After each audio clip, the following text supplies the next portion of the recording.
Johnny Depp a fait une révélation bouleversante qui a pris tout le monde de court. L'acteur mythique, longtemps resté discret sur sa vie privée, a enfin levé le voile sur un secret profondément enfoui dans son cœur. Cette confession intime, sincère et inattendue a bouleversé ses fans à travers le monde et redonne une toute autre dimension à l'homme derrière les rôles légendaires. Vous pensez tout connaître de Johnny Depp? Détrompez-vous. Dans cette vidéo, nous vous emmenons au plus près de l'émotion, dans les coulisses d'une vie que les projecteurs ne montrent jamais. Installez-vous confortablement, abonnez-vous dès maintenant à notre chaîne pour ne rien manquer des révélations à venir et surtout, n'oubliez pas d'activer la cloche et de partager vos impressions en commentaire. Ce que vous allez découvrir va vous toucher bien plus que vous ne l'imaginez.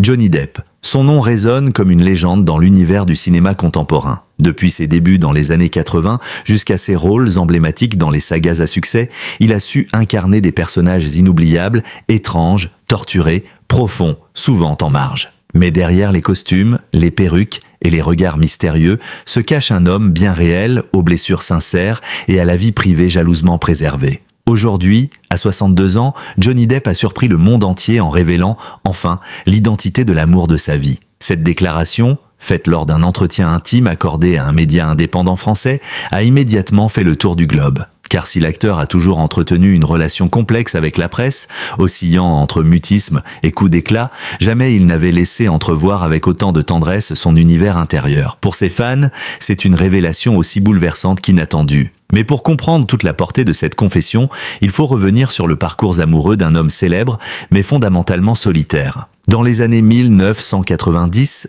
Johnny Depp devient une icône mondiale. Son charisme magnétique, son regard pénétrant et ses choix de rôles atypiques le fascinent. Il est le symbole d'un Hollywood alternatif, d'un acteur qui fuit les normes pour mieux explorer l'âme humaine. Très vite, il attire les regards des plus belles femmes du show business. Sa relation passionnée avec l'actrice Winona Ryder fait la une des magazines. Ils s'aiment, se tatouent, se déchirent. Leur rupture laisse des traces. Puis vient Kate Moss, supermodèle à la beauté féline, avec laquelle il vit une histoire intense et sulfureuse. Les tabloïds s'en donnent à cœur joie, les flashs crépitent. Johnny semble incarner l'image parfaite du rebelle amoureux, celui qui consume tout sur son passage. Mais c'est avec Vanessa Paradis, en 1998, que les choses prennent une tournure différente. À Paris, lors d'un dîner, il tombe littéralement sous le charme de la chanteuse française. Ensemble, ils forment un couple discret, loin du tumulte hollywoodien. 2 enfants naissent de cette union, Lily Rose et Jack. Pendant plus de 14 ans, ils vivent entre la France et les États-Unis, protégés par un silence complice. C'est sans doute la période la plus stable de la vie sentimentale de l'acteur. Pourtant, même cette parenthèse enchantée finit par se refermer. En 2012, le couple annonce sa séparation. Une rupture discrète, sans scandale, mais qui affecte profondément Johnny. Peu de temps après, il entame une relation avec Amber Heard, rencontrée sur le tournage de The Rum Diary. Ce qui aurait pu être une nouvelle histoire d'amour vire rapidement au cauchemar médiatique. Les années suivantes sont marquées par une guerre judiciaire sans précédent. Accusations de violence conjugale, procès croisés, images dégradantes, carrière compromise. Le Johnny Depp adulé devient une figure controversée. Hollywood le lâche. Disney lui retire son rôle emblématique de Jack Sparrow dans Pirates des Caraïbes. Netflix coupe ses contrats. Les fans se divisent. Son nom devient celui d'un homme en chute. Durant ces années sombres, l'acteur se mure dans le silence. Il ne parle plus d'amour, de vie privée, il se réfugie dans la musique, participe à quelques projets indépendants, mais reste un homme brisé. Beaucoup pensent qu'il ne remontera jamais la pente. Et pourtant, en ce printemps 2025, Johnny Depp choisit de parler. Pas pour se justifier, pas pour relancer sa carrière, mais pour rendre hommage à une femme qui a changé sa vie dans l'ombre, loin des caméras et des tapis rouges, une femme qu'il présente sans détour comme l'amour de sa vie. Une révélation sobre, empreinte d'émotion, dans laquelle l'acteur revient sur une histoire méconnue, discrète, mais profondément marquante. J'ai aimé de nombreuses femmes, j'ai été aimé, admiré, trahi. Mais ce que j'ai vécu avec elles, c'était autre chose, c'était réel, c'était silencieux, c'était pur. Ces mots, murmurés presque en confidence, ont ému jusqu'aux plus sceptiques. Alors qui est-elle, cette femme qui a touché l'âme du célèbre comédien au point qu'il l'élève au rang d'amour absolu? Contrairement à ce que l'on aurait pu imaginer, il ne s'agit ni d'une actrice, ni d'une célébrité, ni d'un nom connu.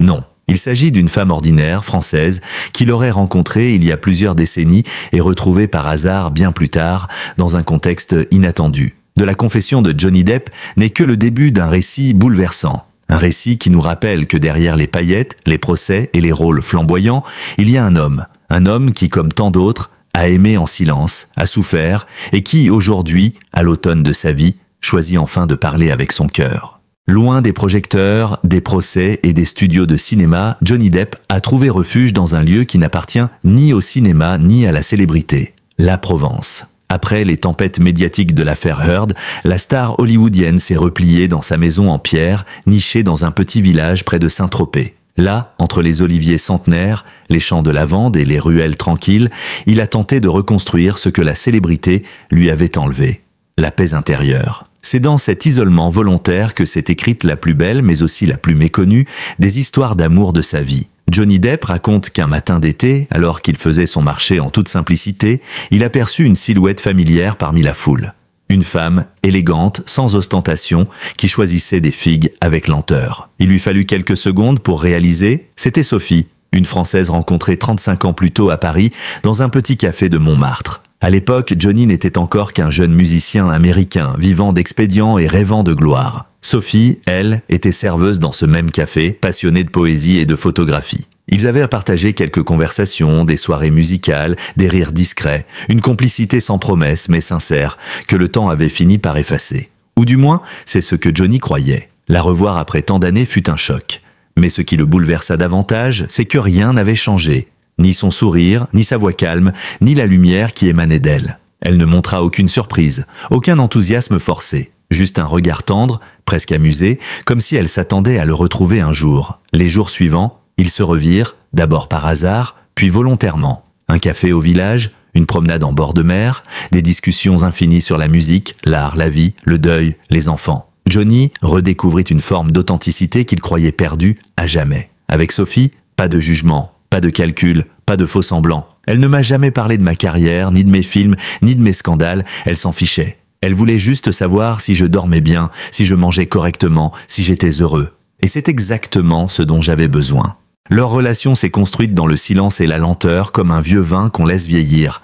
Pas de déclarations tapageuses, pas de photos volées. Johnny avait appris à se méfier de la lumière. Cette fois-ci, il voulait aimer dans l'ombre. Ils ont passé près d'1 an ensemble à s'apprivoiser, à partager un quotidien simple, cuisiner, lire, écouter de vieux disques, regarder le ciel. Pour la première fois depuis très longtemps, l'acteur n'avait plus besoin de jouer un rôle. Il n'était plus la star hollywoodienne ni le personnage controversé d'un feuilleton judiciaire. Il était juste un homme, amoureux, vulnérable, vivant l'instant présent. Pourtant, cette relation n'était pas sans défi. Johnny savait que cette bulle pouvait éclater à tout moment. Ils vivaient avec la peur constante qu'un paparazzi découvre leur histoire, que le nom de Sophie devienne un titre à scandale, que cette paix fragile soit brisée par la curiosité du monde. Mais Sophie, elle, ne craignait rien. Elle avait traversé d'autres tempêtes dans sa vie personnelle, loin de la célébrité. Ce qui les liait n'était pas basé sur la passion éphémère, mais sur une reconnaissance mutuelle, une confiance viscérale. Johnny raconte que certains soirs, lorsqu'il jouait de la guitare pour elle, elle fermait les yeux et lui disait « Arrête de penser, joue juste pour moi, tu n'as rien à prouver, tu es déjà entier ». Ces mots ont agi sur lui comme une thérapie. Dans une époque où tout semblait factice, où chaque geste était scruté, Sophie lui offrait le droit d'être simplement humain. Il recommença à écrire, à composer, à peindre, non pas pour publier, mais pour vivre. Ce que personne ne savait à Hollywood, c'est que pendant que le monde le croyait perdu, Johnny Depp était en train de se reconstruire grâce à l'amour discret d'une femme anonyme. Cette période fut courte mais d'une intensité rare. C'était comme une parenthèse dans une vie trop bruyante. Une pause sacrée, un souffle, loin des flashs, des accusations, des jugements. Johnny Depp avait retrouvé un morceau de lui-même qu'il croyait mort. Tout semblait paisible. Après des années de tempête, Johnny Depp goûtait enfin à un bonheur silencieux, authentique, sans artifice. Avec Sophie, il avait trouvé une forme de salut, une lumière discrète dans l'ombre de sa célébrité vacillante. Mais cette parenthèse enchantée allait être brutalement refermée. Tout a commencé par une fatigue inhabituelle. Sophie, d'ordinaire vive et rayonnante, se plaignait de douleurs osseuses persistantes. Elle avait d'abord mis cela sur le compte du stress ou de l'âge. Johnny, inquiet mais rassuré par son calme, l'accompagnait tout de même à ses examens médicaux. Puis un jour, le couperet est tombé. Cancer osseux avancé, inopérable. Le choc fut immense. Sophie, lucide, accueillit la nouvelle avec une dignité presque irréelle. Johnny, lui, s'effondra intérieurement. Il venait à peine de retrouver un sens à sa vie que celle qu'il aimait était déjà condamnée. Il évoque cette période comme un tunnel, un long cauchemar éveillé.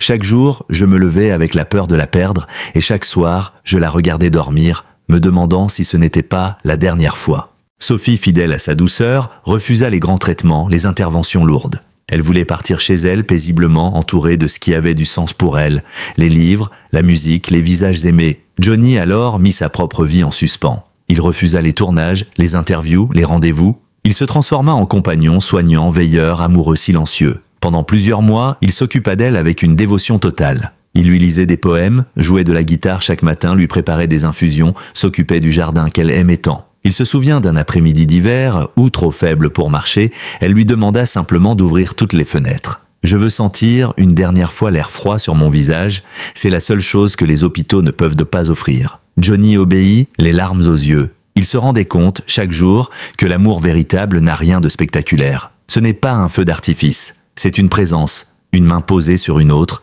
une respiration partagée. Sophie est partie un matin de mars, alors que le soleil entrait timidement par la fenêtre. Johnny tenait sa main. Elle lui a souri une dernière fois avant de fermer les yeux. Aucun mot, aucun adieu dramatique, juste un souffle qui s'éteint, une lumière qui s'absente.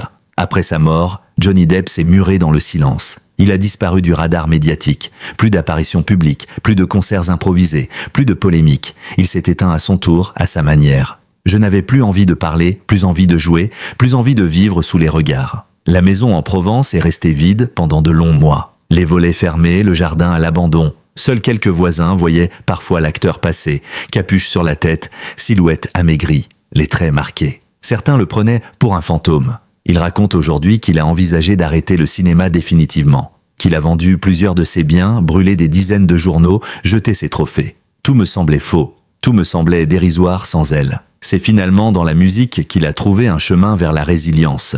Dans la cave de sa maison, il a monté un petit studio improvisé. Là seul, il a composé pendant des mois, des chansons qu'il n'a jamais publiées, des textes intimes, douloureux, tendres, des lettres ouvertes à Sophie, des regrets, des souvenirs mis en mélodie. Il évoque également l'aide précieuse de ses enfants, en particulier Lily Rose, qui, malgré sa propre notoriété, a su être là, discrètement, comme un phare dans l'obscurité. Elle ne me disait pas de tenir bon, elle me disait juste « Papa, je suis là ». Et ça suffisait. Petit à petit, Johnny a recommencé à vivre. Il a repris la guitare en public lors d'un festival confidentiel. Il a accepté un petit rôle dans un film d'auteur tourné en Europe. Rien de spectaculaire. Juste des signes de retour, timides, hésitants. Mais une chose avait changé à jamais. Johnny Depp n'était plus ce qu'il était. Il portait désormais le deuil d'un amour profond, et avec lui, une forme de sagesse, de fragilité nouvelle. Il n'avait plus rien à prouver. Il voulait simplement honorer la mémoire de celle qu'il avait aimée sans condition. Et c'est cette envie de transmission qui allait le pousser, 3 ans plus tard,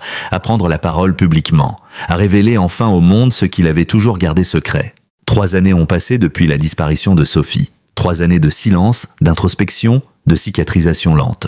Johnny Depp n'a plus rien de l'homme flamboyant que le monde a connu dans les années 2000. À 62 ans, il se présente désormais avec humilité, les rides plus marquées, le regard plus doux. Et surtout, le cœur ouvert, pour la première fois depuis longtemps. C'est lors d'un entretien rare et sincère, accordé à une revue artistique française spécialisée dans les récits de vie, que Johnny Depp décide de briser le silence. Assis dans une pièce baignée d'ombre et de lumière dorée, entouré de guitares et de toiles qu'il a lui-même peintes, il parle. Pas de sa carrière, pas des studios, pas d'Hollywood. Il parle d'elle, de Sophie, de l'amour de sa vie. Ses mots sont simples, dépouillés, comme libérés du poids des projecteurs. Il raconte leur rencontre, leur histoire, la maladie, la mort et surtout l'impact profond qu'elle a eu sur lui. Elle m'a réappris à être humain. Dans un monde où j'étais devenu un personnage, elle m'a ramené à l'essentiel. Elle m'a sauvé. Cette révélation n'est pas un coup médiatique. Elle n'est pas faite pour choquer ni pour attendrir. Elle est une offrande, une façon de laisser une trace pour que celle qui n'avait jamais voulu la lumière ait enfin un rayon d'éternité. Dans l'interview, Johnny évoque également les objets qu'il conserve précieusement. Une écharpe tricotée par Sophie, un vieux Polaroid de 2 pris dans la cuisine, un carnet où elle notait des pensées chaque matin. Des reliques d'un amour discret mais indélébile. Plus encore, il annonce qu'il souhaite publier un recueil musical constitué des chansons écrites pendant son deuil. L'album s'intitulera simplement « Sophie ». Il n'y aura pas de campagne de promotion, pas de clip. Juste un vinyle en édition limitée, accompagné d'un livret contenant des extraits de lettres et de dessins. Je ne le fais pas pour vendre. Je le fais pour exister encore un peu à travers elle. Mais au-delà de l'hommage personnel, Johnny Depp livre aussi une réflexion plus large sur la célébrité, l'amour et le temps qui passe. Il dit s'être longtemps trompé en confondant passion et amour, admiration et authenticité. On croit que l'amour, c'est ce qui fait mal, ce qui brûle. Mais en réalité, l'amour vrai, c'est ce qui apaise, ce qui reste quand tout s'effondre. Et Sophie était ça, une paix. À ceux qui lui demandent s'il aimera à nouveau, il répond simplement « Je n'ai pas besoin d'aimer ailleurs. Elle m'habite encore et cela me suffit ». Cette déclaration bouleverse les lecteurs du monde entier. Les réseaux sociaux s'embrasent, non pas d'indignation ou de moquerie, comme ce fut souvent le cas, mais d'un respect silencieux, presque religieux. Des milliers de fans laissent des messages de soutien, partagent leur propre deuil, remercient Johnny pour son courage, sa vulnérabilité, son humanité retrouvée. Sa fille, Lily Rose, publie sur son compte une photo de lui, assis seul face à la mer, guitare en main. En légende, ces quelques mots « Papa, merci de m'avoir appris que le plus grand des rôles, c'est celui qu'on joue pour ceux qu'on aime ». De son côté, Johnny Depp semble apaisé. Il continue de vivre en Provence, loin du chaos hollywoodien. Il peint, il joue de la musique avec quelques amis, il s'engage dans des œuvres caritatives locales. Et surtout, il garde le souvenir vivant de celle qui lui a redonné goût à la vie, même si ce fut pour trop peu de temps. Aujourd'hui, il n'est plus ce pirate des Caraïbes que les studios brandissaient comme un produit. Il est un homme marqué, mais debout, un artiste en paix avec ses fantômes, un amoureux qui a choisi de parler non pour crier sa douleur, mais pour transmettre sa lumière. Et dans un monde saturé d'images, de bruit et de faux-semblants, cette confession sobre, intime, résonne comme un acte de résistance. Comme une déclaration universelle, oui, l'amour vrai existe. Et parfois, il est si pur qu'il ne peut exister qu'en silence. Merci du fond du cœur d'avoir regardé cette vidéo jusqu'à la fin. Votre soutien et votre attention sont précieux pour nous et c'est grâce à vous que nous pouvons continuer à partager ces histoires humaines, touchantes et parfois inattendues. Si ce récit vous a ému, intrigué ou simplement intéressé, n'hésitez pas à laisser un commentaire pour partager vos impressions. Nous lisons chacun d'entre eux avec attention. Pensez également à vous abonner à notre chaîne pour ne rien manquer de nos prochaines vidéos consacrées au parcours fascinant des célébrités et aux révélations inédites. Activez la cloche pour recevoir les notifications en avant-première. À très bientôt pour de nouveaux contenus exclusifs.